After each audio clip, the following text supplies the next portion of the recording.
In a small American town where dusty roads met rusted fences, 17-year-old Emily Parker grew up in her father's auto repair shop. Her hands smelled like oil before they held a pen. While other girls talked about dresses and dances, Emily talked torque, pistons, and pressure gauges.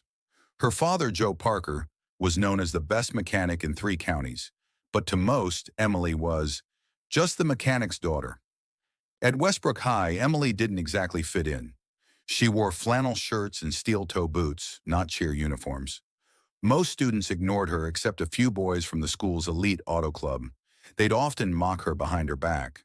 "You change tires, not engines," one of them laughed during class. One afternoon, as she walked past the auto club's garage, she overheard them struggling with an old 1969 Camaro. Its engine hadn't roared in years. It belonged to Coach Miller, the toughest teacher on campus. The boys were desperate to earn extra credit by fixing it, but nothing worked. "Maybe we should ask your daddy for help," one of them said, eyeing Emily with a smirk. Another leaned against the car, tossing a greasy rag over his shoulder. "Or maybe his little girl wants to try." Emily stopped, staring at the lifeless machine. A dare hung in the air. "You saying I can't do it?" she asked calmly. "Oh, no," they sneered. "We're saying you won't." She glanced at the rusted engine, then back at their mocking faces. "Give me one shot," she said. No interruptions. Just me, the car, and the keys.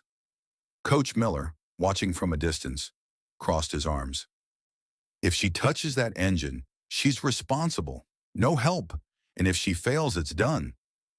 The garage went silent. Emily stepped forward, her fingers brushing over the cold hood, the same way her dad had always started feeling the machine before fixing it. Inside, her heart pounded, not from fear but from something deeper, something even she didn't fully understand yet. But soon, they all would. Emily rolled up her sleeves, took a breath, and popped the hood. Years of dust and neglect had left the engine a mess of rust and silence. The boys watched with crossed arms and smug smiles, waiting for her to embarrass herself. But Emily didn't flinch. She reached into her backpack and pulled out a worn wrench, her father's favorite. "Every engine has a story," he always said. "You just have to listen close enough." She crouched beside the Camaro, inspecting the hoses, connections, and the carburetor. Her fingers moved quickly but gently, like she was reading Braille. After a few minutes, she opened the distributor cap and froze. "No wonder it won't fire," she muttered. "This wiring is older than my grandma's toaster." The boys chuckled. "Gonna call Daddy now." She didn't answer. Instead, she rewired the ignition coil using a spare length of copper she always kept in her bag. Then she checked the fuel line. It was bone dry. Emily glanced around the garage. "You got any gas in this place? Or were you planning to run it on prayers?" Reluctantly, one of them tossed her a small red fuel can. She filled the tank, wiped her hands, and then tapped the hood twice. "Try now," she said, stepping back. One boy climbed into the driver's seat, clearly amused. He turned the key. "Nothing?" The others laughed. "Nice try, Grease Princess." But Emily narrowed her eyes again. "And hold it longer." This time the engine coughed, then sputtered, then suddenly roared to life like a lion waking up after years of sleep. The garage shook with the rumble. Dust fell from the ceiling. And the laughter? Gone. Everyone stared at Emily, mouths open, eyes wide. Coach Miller walked over slowly, his jaw tight. "How did you know what to do?" Emily shrugged. "I've been fixing engines since I was tall enough to reach the pedals. Just had to listen." He nodded slowly, clearly impressed. But the boys weren't done. "Okay," one said bitterly. "So you got lucky. Anyone can fix a gas line. That engine still rattles. We couldn't get rid of that for weeks." Emily smiled faintly. "It's not the engine that's rattling," she said. "It's something much worse." The boys exchanged glances. "Worse than the engine?" She pointed toward the firewall and took a step back. "You're all standing next to a ticking time bomb, and I can prove it." Emily crouched again and tapped her wrench against the firewall, just below the dash. The hollow thump echoed strangely, too light for solid steel. "There's a patch job here," she said. "Someone covered up a crack in the master cylinder housing. That rattle you've been hearing? It's not the engine. It's air leaking into the braking system. If this car had moved even 10 feet at full throttle, the brakes could have failed completely. A silence fell over the room, heavier than before. The boys who had laughed now stood stiff, their faces pale. One of them took a nervous step back.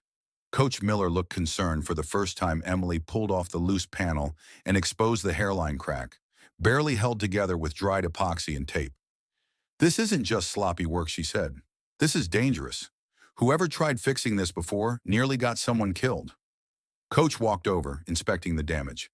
His eyes narrowed. "I had this car looked at by a local garage last spring." Emily didn't say a word. She didn't have to. Coach understood. "I'll be making a phone call," he muttered, more to himself than to anyone else. One of the boys, the tallest, named Brent, finally spoke. "So what else do you know?" His voice had lost its edge. Now it sounded more like awe than mockery. Emily stood, brushing dirt from her jeans. "Engines are like people. They break in different ways, but if you pay attention, they always tell you where it hurts." Coach turned to her, his voice firm but respectful. "That was professional work. Better than anything I've seen from most adults. You planning to go to trade school?" She hesitated.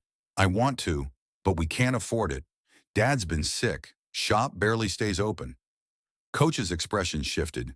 He looked at the Camaro, then back at her. "How would you feel about an apprenticeship?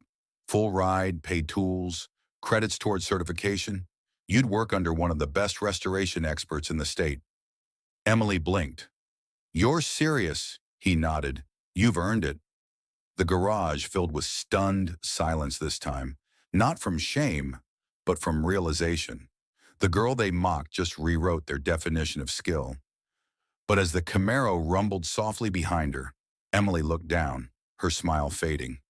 Because there was one thing she hadn't told them. Her father didn't even know she was here. Emily biked home as the sun dipped low, engine grease still clinging to her hands.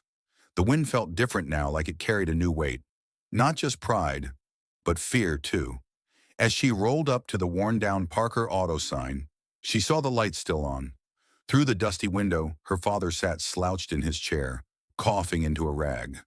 Emily's heart tightened. He looked up as she entered, eyes tired but warm. "You're late," he said with a faint smile.